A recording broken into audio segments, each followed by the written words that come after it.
This is the place where Dave Villwock and the Budweiser team should wrap up a second straight O'Doul's High Points Championship officially, and where the race for second place should really heat up. Hello, everybody. I'm John Nicholson. Pico American Dream comes into San Diego with a lead of just over 300 points on Jim Harvey Motorsports. Pico started the season struggling, but has come on strong with a win in Kelowna by Mark Evans and a piling up of a lot of points in Madison. Jim Harvey Motorsports, on the other hand, started the season strong, but has fallen back, and a blowover by Steve David in Seattle certainly didn't help things. It will have to get going fast once again to overtake Pico. There is prestige on the line, of course, in getting second place, but also money, sponsorship-wise. For a team like Harvey, getting a sponsor from place to place, a second spot in the standings would really help to get a full-time sponsor. Another big story going on here is the boat that's back. Let's go to my partner, Steve Montgomery. The untimely passing of Steve Woomer just before the start of the 1998 season was a tremendous personal loss to his friends and competitors in unlimited hydroplane racing. But it also put one of the best teams ever assembled on the beach, at least temporarily. Now we have some good news. A very important part of that team is back with us. The U-10. The boat that Mark Tate won the 1997 Drivers' Championship in as the close call has been purchased by Kim Gregory. KG Racing out of Las Vegas, Nevada, the team that's campaigned the Wildfire Unlimited Light with George Stratton in the cockpit. The boat will now campaign as the Wildfire throughout the rest of the season. Mark Webber, last year's 1997 Rookie of the Year, replacing Dave Villwock when he was injured in the Budweiser, will be in the cockpit at least to finish this season. So, welcome to Kim and Debbie Gregory and Mark Webber. The U-10 Wildfire is with us for the rest of 1998. Heat 1A was Mark Webber's first chance to race in the Wildfire. A win would have been nice, but Dave Villwock and the Bud was in a take-no-prisoners mood. Villwock had to start from the outside lane. Nate Brown and Lumar Window Film was in lane 3, the Wildfire in lane 2, and Steve David and Deja Vu in lane 1 as they got underway. This was a pretty good race for a while between the Budweiser and the Wildfire. Here's our first look from the O'Doul's Eye in the Sky. The long route around for Dave Villwock, closer in for Mark Webber. You could see the guy in trouble early was Steve David and the Deja Vu. He crept up to the line in lane 1, planning to put the hammer down and go into the turn with the field, but the boat did not respond. The entire field overlapped him, and Steve is back there with nowhere to go. So Budweiser and Wildfire running side by side the first time down the backstretch as Villwock began to edge ahead, going across a little bit of a rough course here.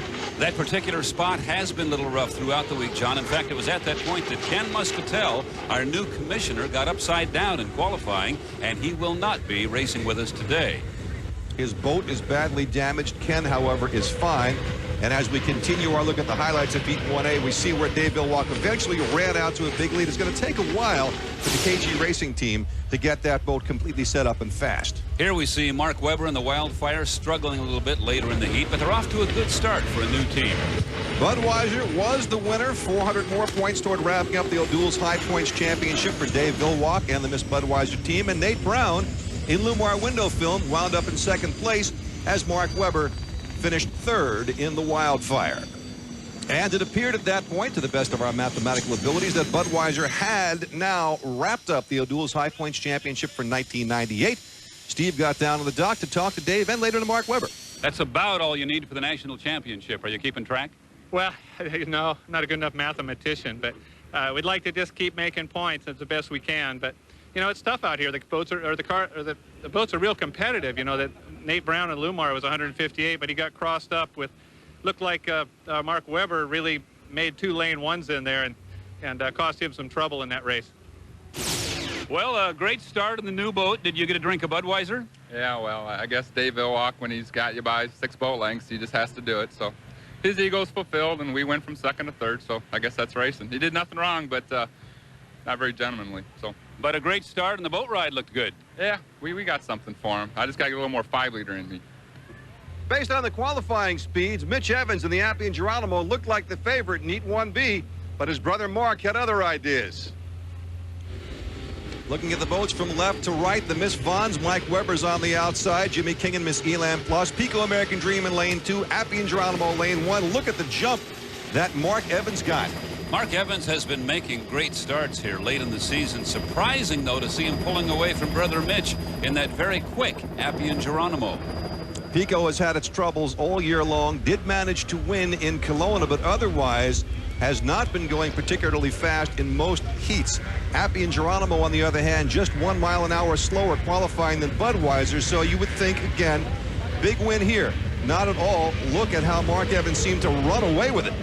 Hardest team in the sport to figure out, the Pico American Dream. You never know when they're going to come up with a fast heat, a fast race. Appian Geronimo running second. Jimmy King and Elam Plus was running third, and Mike Weber and the Miss Vons trailing. Pico American Dream would cross the finish line first, but it turned out it was found guilty of an N2 violation, over-revving the turbine engine. So while Mark Evans won the heat, the points were taken away. 0 for Pico American Dream. Appian Geronimo still gets 300. Now, Steve Montgomery talked with Mark Evans after, when he thought he still had the points, about how he beat his brother. Yeah. So you got the legal overlap. You can slam the door, but hey, that's your brother back there. I know, but I was getting word on the radio. No brotherly love out there today. We need the points. So it was a good run. I hope we had lots of boat lengths before I shut the door on him. But anyway, part of boat racing, fun race. I'm sure everything will be okay, or he'll call Mom. Yep, he will. And then I'll be in big trouble. Hi, Mom. I'm doing all right. So now, Mark, they're telling us this is the first time ever this has happened. They find you with an N2 violation, they yank your points. Yeah, plus they gave me a $100 penalty, and on top of it all, and I had to sign the paperwork for it, which was new to me. You know, I thought, no, that's a technical type infraction. I never had to sign anything, so I didn't want to sign it at first, but part of the game. You know, we've been through all this before, and it's an infraction that's in the books. You know, and you got to deal with it. So it's the way it goes. But we'll be back strong in second heats, and we'll give them heck. So coming up to the line in Heat 2A, it was Pico in lane 1, Budweiser in lane 2, Deja Vu and Steve David falling back, and Appian Geronimo, Mitch Evans to the outside this time. And what a good race this was around the first turn between Pico and Budweiser. Once again, Steve David's Deja Vu failing to respond. He's got to be a frustrated driver as 3 very fast boats now hook it up side by side. Great competition here. Appian Geronimo to the outside, not out of it at this point, but still having to give Steve David some room. And sponson to sponson practically. Pico on the inside, Budweiser in lane 2, bouncing along in this Mission Bay course. A lot of boat speed out of the Pico American Dream, and doing it without an N2 violation, which is very important because 2 violations in one day, you lose all your points for that event. Pico American Dream qualified at 158.181 miles an hour. Budweiser at 163.890, almost 6 miles an hour faster. But every time Vilwalk tried to roar by the Pico, Pico with the inside track was able to stay with him. Mark Evans has driven very, very hard all season trying to get his boat to run with the Budweiser. Right here he's doing it, and the Appian Geronimo, which qualified faster than the Pico, is actually falling back a bit now on the outside. Pico very tight to the buoys around that turn. The Budweiser came wide, and then really flying it in the straightaway, trying to move ahead. Vilwalk gets it done here, at least temporarily. You can almost see the determined attitude of the Bolton driver there. Vilwalk not willing to let his old rival get by him. But this is great boat racing early in the day here. Mark Evans to the inside. Once again, using that to his advantage. Budweiser is probably a boat length or 2 ahead at this point and was able to hang on to it as Dave Vilwalk was the winner in Heat 2A. Mark Evans, Pico American Dream, hanging on, taking second in the race. And brother Mitch of the Appian Geronimo was third. That gives the Pico 300 points, having lost 400 earlier. Appian totaling up 525. Deja Vu trailed. Steve talked with the winner. Mark Evans and the Pico get the inside. They're tough, huh? Yeah, they're running okay. You know, they ran lots of RPM yesterday. That's what got them disqualified. Looks like they might have ran a lot of RPMs then, too, for about the first half a lap. But that's what our rules allow us to do, so they're trying hard. I almost had him, geez. I let him go on that one. Heat 2B shaped up as a close one with 2 favorites based on previous performance. Jimmy King and Elam Plus, and Nate Brown and Lumar Window Film did just about equal speeds the first time around. Nate got the advantage coming up to the start by grabbing the inside lane. Jimmy King in lane 3. Mike Weber and Miss Vons unable to start, and the Wildfire with Mark Webber driving in lane 2. Look at that great start that Nate Brown got. It was such a good start. We wondered if maybe he was early. In fact, the rest of the field was a little bit late. But now look at the Wildfire and the Elam Plus make it up. They're right with him into the first turn. Elam Plus with a lot of speed, but a long way to go around the outside, trying to get by the Wildfire as we look at this part of the race. But Nate Brown keeping tight to the buoys, driving a real good race. These are three very well-matched hydroplanes. Of course, Mark Webber fairly new in the driver's seat of the pink boat in the middle there. But these three expected to give us a good race, and they really did. Jimmy King at this point flew past the Wildfire and moved up on Nate Brown in the Lumar window film, but he still had that long way to go. Look at him getting close here. And still leaving room for the Wildfire in between those rooster tails, John. He's driving in a canyon. He feels like he's going down the hallway in the hotel right now. Almost no visibility. Rooster tail to the right and the left. And Mark just could not find a way to get out of that hallway and up toward the front, nor could Jimmy King find a way to overtake Nate Brown. But here is the Wildfire looking at cruising across the rollers. And remembering that's this team's first event, still having a pretty good day. Your winner, Nate Brown, in the Lumar window film. Getting that inside lane really helped him. Second place went to Jimmy King in the Elam Plus. Talk about your qualifying speeds. They were within 1 mile an hour of each other, both at 158 plus miles per hour. Whole difference in this race, the fact that Nate Brown had the inside. And there's Mike Webber on the Miss Vons, who was unable to go. Total up your points. Lumar window film gets 700. To be just behind the Budweiser in second place. Down at the dock, Steve talked with Nate Brown.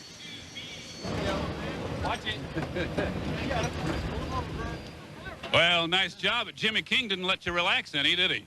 No, he sure didn't. Every time I think, oh, okay, this one's a piece of cake. We got this one handled.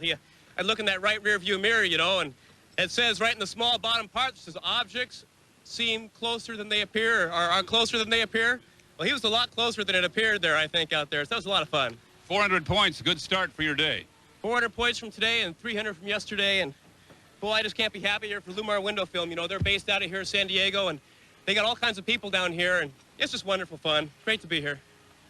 Sounds like Nate Brown's having a good time. Here's a guy on top of the unlimited hydroplane world, Dave Villwock, 2 for 2 so far, and he'll match up in Heat 3A with Mark Evans here in the Pico American Dream. Beat him last time. That was then. This is now. When we come back, Heat 3A on Speed World coverage. Welcome back to Ralph's Unlimited Thunder Tour presented by Las Vegas. We're at the Bill Munsey Cup on Mission Bay in San Diego. John Nicholson, Steve Montgomery, Budweiser 2 for 2 so far today. Getting set for the start of Heat 3A. There goes Pico American Dream. Mark Evans cutting across the course, trying to get the advantage here. Going from the front straightaway to the back straightaway and parking it in lane 1. He has to have the inside to have any chance of running with the Budweiser. When he ran against the Bud in Heat 2, Mark Evans got the inside lane. That really helped him stay close. Nate Brown in Lumar window film is second in the point standings right now to the Budweiser, and he also is looking to get inside the Bud if he can. Those three boats on the back straightaway now are going to try to go slowly, clear around to the start-finish line and get there right on time as Nate Brown brings the Lumar through the infield to join them. They are a little early. They'll have to go slowly, 3/4 of a lap now, and hope to time it out. Look at him just creeping down the back straightaway. Nate was not able to get the position he would have liked. He's in the outside now on lane 4, edging just a little bit ahead of the rest of the boats, but we still have well over 30 seconds to go. 3 boats barely on a plane. You saw Nate Brown in the yellow boat, the Lumar, speeding up. He has the luxury of a lot of room on the outside. He can go way down by SeaWorld and perhaps have an advantage here. He might have the best boat speed. Now keep an eye on the Budweiser. He's laying back a little bit, and Dave Villwock is a master at this. Now the hammer down. Did he time it right? Here they come, John. Into the front straightaway. 10, 9, 8, Villwock in 3. Looks like he's going to be right on it. Pico on the inside is right with him. Elam Plus in lane 2 falling back. Right on the start, you heard the gun. Budweiser off to a terrific beginning, but on the outside, Nate Brown, Lumar window film, trying to go with him. From the O'Doul's eye in the sky, Pico falling back behind the Budweiser. Villwock into the turn, looking really strong. Villwock is next to the Pico, but he has to stay out in lane 3 because there is a boat in lane 2. He's trying to leave room for him, and that's giving the Pico a little bit of an advantage now, running a shorter race course. But will it be enough advantage to run with the red boat? Right now, we got a great boat race. Budweiser just a little bit ahead from this angle. Mark Evans in the Pico American Dream trying to run with him, bouncing a little bit again. It's been a bit rough and windy out here today. Vilwalk getting word now from Lawrence Sawyer on the radio that he has the overlap on the boat that was back behind. He can move over next to the Pico, and he does. This amazes me, John. These two guys are side by side going into that turn at nearly 200 miles per hour, leaving practically no room between boats. And now Vilwalk puts the hammer down, as you like to say, Steve, and he's starting to leave the Pico behind in a hurry. The Budweiser has tremendous acceleration. There are boats that have top end equal to his, but off the exit pin, the red boat just simply leaves the area. You'll see an example right here from our O'Doul's Eye in the Sky. Right here, when Vilwalk asks for boat speed, it comes quickly. Look at this acceleration up the back straightaway. The inside lane was helpful to Evans there. He picked up some water on the Budweiser, but into the straightaway, as you say, Steve, nobody can run with this big red boat. You see how hard both drivers are driving. When the Budweiser is out of the water like that, you know that Dave Vilwalk really has foot to the floor. Now into the turn, he's trying to hang on to that lead and build it a bit. The boat handling beautifully for him. It is getting a little rougher, John. A little light and bumpy for both the two boats in the lead, throwing up enormous rooster tails. If anybody else were close behind, he wouldn't be able to see much. But in fact, Elam Plus and Lumar have fallen back. And Budweiser has run out to a big lead now over Pico American Dream. It is a big lead, and he actually has 5 boat lengths. He could move over right now and shut the door on the Pico, but it would put the Pico right in the middle of his rooster tail. Wouldn't be the most sportsmanlike thing to do, but it would be legal. Second lap average for the Budweiser, just under 156 miles an hour. In these conditions, that's mighty impressive. It really is, but this is a fast race course. Mission Bay is just ideal for boat racing. The saltwater very buoyant. It stays fairly flat. A little bit of breeze once in a while, but our fastest speeds of the year usually come right here. And now Mark Evans gets into the rooster tail. Little bouncy coming across it there. He's now come to the outside of the Budweiser. This race, for all intents and purposes, if everybody keeps it down on the water, is going to be over. Lumar window film, Nate Brown trying to hang on to third place. Jimmy King in the Elam Plus on the insides, giving him a run for his money here. Nate Brown and Jimmy King hooking it up one more time. Whenever these two boats, which are very equally matched, get close together, we have great racing. Something's wrong, though, with the Elam. The hatch looks like it's coming open. You can see it bouncing there a little bit, but it's not slowing down Jimmy King, and he's got the inside, pulling up even now and maybe edging ahead of Nate Brown, who was way to the outside in the Lumar window film. Third and fourth is going to be very close. Jimmy King on the inside. Nate Brown finds the acceleration to take third place in the Lumar. Boy, he found it in about a heartbeat. Dave Vilwalk, in the meantime, is up in the front. He is our Heat 3A winner. Ran away from Pico in the second lap. That's 1,200 points for Dave, 600 for the Pico American Dream now with a couple of seconds. Down to the dock, and Steve to talk with the winner. Well, you hooked it up again. Another great boat race. You got to be having fun. Yeah, it's a lot of fun. Mark Smith and the rest of the guys have put this Budweiser really out front in this Las Vegas Rouse Tour. So, you know, having a good day like this doesn't come every weekend. We got to enjoy them when they're here. Got the setup you want for the final now? That was pretty good, really. It's pretty windy and whitecappy right now, and so, you know, we're just real lucky to have a boat that's really set up good to run in that wind condition. I think the other guys are struggling just a little bit with that much speed and that much air. Well, the Pico is running pretty well after tough luck in the first heat. Steve hustling over now to talk to driver Mark Evans. Well, the Captain America paint job having a pretty good day. You got around everybody with the red boat. Oh, man, we've been getting inside on him, you know, and running him hard, and we're in their face big time. But Pico's just a little hair behind, and hopefully we'll pick it up for the final. Looked like he did leave you a lane, though. Yeah, I did. Dave's doing a lot better at doing that with us, and it makes for some really good racing, you know. I'm sure he was on the edge of his seat, but he had us covered fairly well and made for a good race. I enjoy it. The boat's already on the water for the start of Heat 3B. We'll have 3B action and a talk with the new owners of this boat, the Wildfire, when our Speed World coverage continues from San Diego. Welcome back to San Diego's Mission Bay, the World Series of Powerboat Racing. KG Racing of Las Vegas, Nevada. Kim and Debbie Gregory bringing the party now to the unlimited ranks. John caught up with the new owners of the Wildfire. Kim and Debbie Gregory, 22 years of marriage this August. Very successful in the Las Vegas area, mechanical contracting. And what you've got here is what seems to be a terrific family and maybe friends to enterprise. How does this work, Kim? Well, when I got started in boat racing, I told her I was doing it for the family, and she didn't believe me. She thought it was going to be a boys' night out thing, and the first couple of races were. That was back in the flat bottom days, and then we slowly got the kids into the program. They loved it, and it's just kind of picked up momentum ever since then. Now it's kids, family, friends, next door neighbors, people down the street, just a little of everything. Fun for you, Debbie?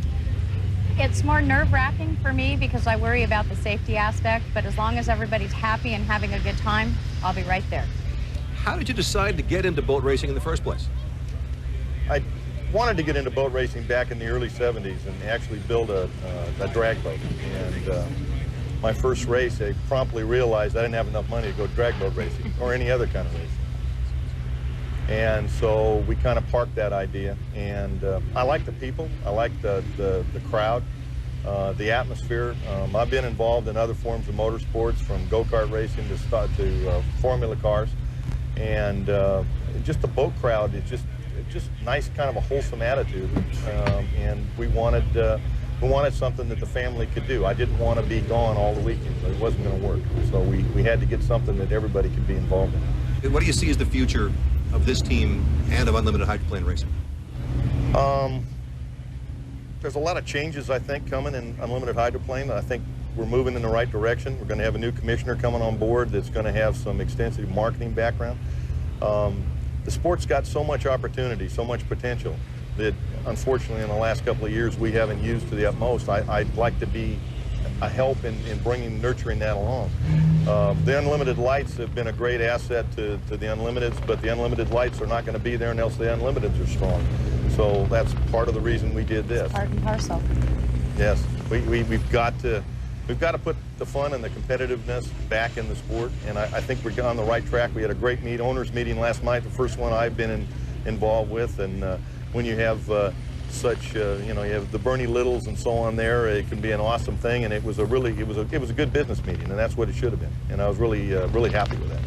So it's your plan, the two of you and everybody else, to help make it happen, and you're all in it together. Absolutely. That's it. That's it. Hopefully. Trying to make it happen in Heat 3B. We'll see what they can do when our Speed World coverage continues from San Diego. Welcome back to Mission Bay in San Diego. The Ralph's Unlimited Thunder Tour presented by Las Vegas. Under a minute now to the start of Heat 3B. Appian Geronimo on the right side of your screen and Deja Vu on the left. Steve David is the driver. Appian would be the favorite in this heat. Here comes the Wildfire trying to get inside him. And inside of him, in fact, is Mike Weber in the Miss Vons. Miss Vons has struggled a bit on the day, as has Steve David in the Deja Vu. Still second in national high points, but unable to get it going here on Mission Bay, hoping for a better result here.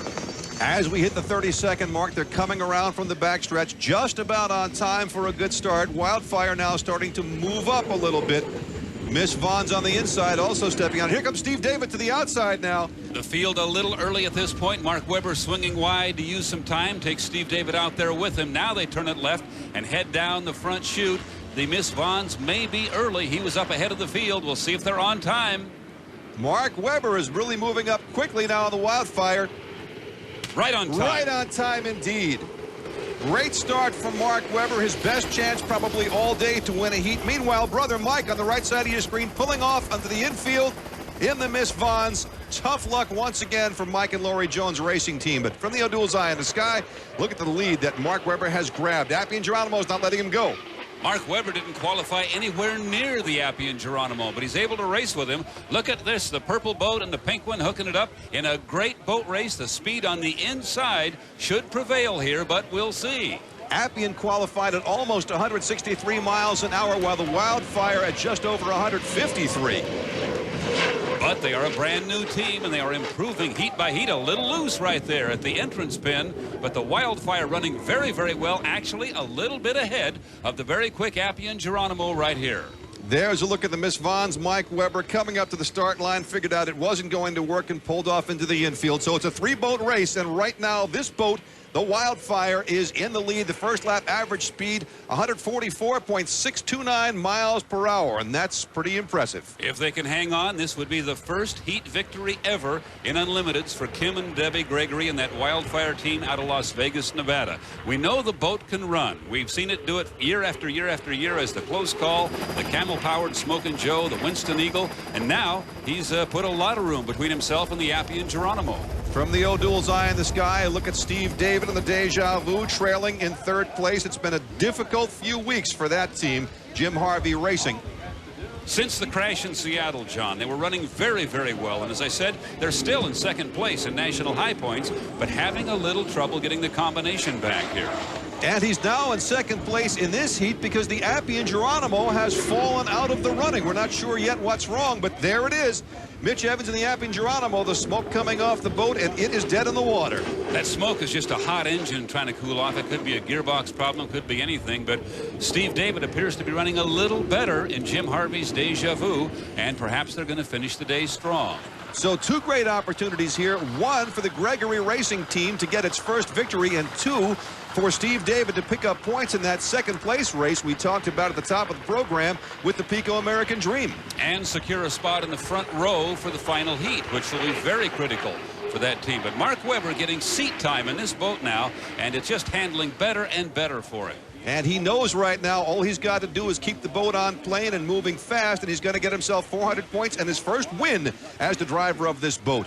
We talked about the advantage the Budweiser has at the exit pin with that tremendous acceleration. This boat is quite the opposite. Mark Webber says it is a tremendous top-end runner. At the end of the straightaway, he hates to turn to left because it really wants to go fast at the top end. And he has a lead of just about that full straightaway on Steve David, the Deja Vu. Mark Webber, last year's co-rookie of the year, along with Jerry Hale. Here is Mitch Evans, who is now a spectator in the Appian Geronimo, watching this two-boat race. Debbie Gregory gets so nervous in the pits she can't look. Well, she can look now. She just won her first heat as an unlimited owner. Mark Webber in the Wildfire, your winner in Heat 3B. Won't surprise us if KG Racing has a lot of victories over the years in the Unlimiteds, but you never forget the first one. Not the first victory, of course, in the Unlimiteds for Mark, who won a number of times last year as the driver of the Miss Budweiser and helped the team win the championship. But this is a new team, and it's got to be a big thrill for him. Steve David picks up points he needs here. As we mentioned earlier, your second place finisher in Heat 3B in the Deja Vu. There's Mark's brother Mike and the Miss Vons being towed back in. Count up the points, 850 for Wildfire. A strong showing here in San Diego. Steve is down on the dock to talk to the winning driver. Hey, first win for a brand new owner. That's got to be fun. Yeah, that one's for Kim and Debbie Gregory, and it's in honor of Steve Woomer. It's been a long couple weeks, but you know, we just kept dialing it in here and just keep trying to gain on it. So it was a pretty easy heat, but hey, that's racing. We'll take it. We're likely to see the most competitive racing in unlimited lights here in San Diego that we've seen all year long. Now, Bo Scheid and Alamo already have wrapped up the points championship for the year, but this field, top to bottom, is the most competitive there has been. Every one of these boats and drivers at least has finished second somewhere along the way. So while Bo Scheid and Alamo come in as the favorites once again, here in San Diego, no such thing as a sure thing in the lights. We'll take a look at the Light Championship when we come back. Right now, it's hugs from the Gregory family for Mark Webber here in San Diego. Welcome back to San Diego, the Ralph's Unlimited Thunder Tour presented by Las Vegas. We're on Mission Bay for the Ralph's Bill Muncie Cup. John Nicholson, Steve Montgomery. Here is the dominant team in unlimited hydroplane racing, Budweiser. But right now, we're set for the Unlimited Lights final. Steve Webber, the youngest of the three racing Webber brothers in Bob Larimore's Apex Industries. A little trouble getting underway, but now he appears to be up and running. He's going to be a little late, though, as the field comes down to the start. Two boats to watch anytime you watch the lights. The Alamo here with Bo Scheid on the right of your screen. George Stratton and Wildfire to the left. There's your start. Alamo has the lead early. This is the Wildfire Unlimited Light. George Stratton, the driver, expected to move up into the big boat at some point, but right now he's got his hands full with the Wildfire Light and the Alamo. Bo Scheid has already wrapped up the points championship for the Alamo, but every race between these two guys is a struggle of pride. Last race out, we saw the Alamo team running that 2-speed transmission. They're back to 1 speed here on Mission Bay, and it looks right now like that's about all they need. But look at the field come after them. They got the Wildfire on the outside. Randy Haas and the Miss Leroy and Phil Bonancini in the Pocket Mechanic are running well off to their left. As we mentioned earlier, every boat in this race has finished at least second somewhere along the line. So you know it's going to be a competitive race. But look right now at the lead that Bo Scheid has built in the Alamo. These boats are 22 feet long compared to 28 for the Unlimiteds. They weigh about 1/3 as much, just over 2,000 pounds. And these two guys are getting a great ride out of their Unlimited lights here on Mission Bay. From the O'Doul's eye in the sky, Bo Scheid we see moving to the inside along the buoys. George Stratton and Wildfire trying to keep it close. Swings wide to the outside around the turn. We are receiving word now that the Alamo has been penalized a lap for a lane infraction. So he is not in first place. The Wildfire is, as Stratton moves to the inside, still thinking he has to race the Alamo. He'll get the word here in a moment. That's a move you don't see very often in hydroplane racing. Cutting right across and getting inside your opponent. A great maneuver there by George Stratton. Now he has got the short route around. You don't see it in the Unlimiteds because if you get into that rooster tail, it puts out the fire. These 500+ cubic inch automotive engines, a little water, salt, or fresh, no problem. 3 laps on the Unlimited Light final. We're wrapping up lap 2. Alamo is in front but is not ahead because of the penalty to Bo Scheid for pushing George Stratton and Wildfire to the outside earlier. Right there we see the Wildfire drop back a bit. George Stratton probably getting word on the radio, you don't have to race with him, just find a pace that's comfortable. You are the leader. And the leader by a fairly good margin, even though Alamo continues to run way out in front. There you see the overlap now between the boats. That's second on your screen, actually running first. That is the Wildfire. And right behind him now, Randy Haas and the Leroy is going to come up and challenge. Randy Haas gets a little light there, sponson to sponson. He is a very, very aggressive driver. His team, his dad Carl and himself, were supposed to have a new boat by now. It's still not ready. He's running the old boat and running it very well. About 2 or 3 times now they've told us they'd have the new boat here. They bring the old one instead, and it runs very, very well. It's a little bit narrower than the newer, flatter boats, but great shoot speed in the Miss Leroy. Not quite enough to catch up with George Stratton, however. He has just taken the championship here in San Diego in the Unlimited Lights. Randy Haas out of Toledo, Ohio, will be second. So there is another win for George Stratton. And Bo Scheid will wind up 4th in this race with 1 boat disqualified, 2 others not able to start. Wildfire piles up 969 points to be the champion here in San Diego. Pete's Wicked Ale with Dave Bender, which won a race earlier this year, comes in 3rd. And we check the total points for the year. Alamo with an easy victory in the O'Doul's high point standings in the Unlimited Lights. Let's go down to the dock and Steve to talk with George Stratton. Well, the penalty's on the other guy this time, and you win the race. Yeah, I tried to make up some ground there. I started on the outside. I wasn't going to jump again on this final. And made up the inside. I got down the track to the inside lane and took care of business. That's racing. We get over it because here we're back defending champions. That's what it's all about. Kim Gregory, Debbie, and the rest of the crew, KG Racing, done a terrific job. The boat works so well. Everybody knows, you know, Steve, it works beautiful. Now, if your big boat does the same thing, that'll be a pretty good day. Oh, I'm not going home if that happens. I told everybody we're just going to stay here. That would be a great dream, but we're going to let the boats do the talking out on the race course. I'm just really happy for George. That was a great win. Great win. Nate Brown, the Lumar window film, skipping to work here in the Unlimited final. Always takes things seriously. And already in the cockpit, ready to go in the Wildfire, Mark Webber trying to duplicate what George Stratton has done in the Unlimited Lights. That will be a very tough order because he's going to have to get by, among others, Budweiser. The final when our Speed World coverage continues.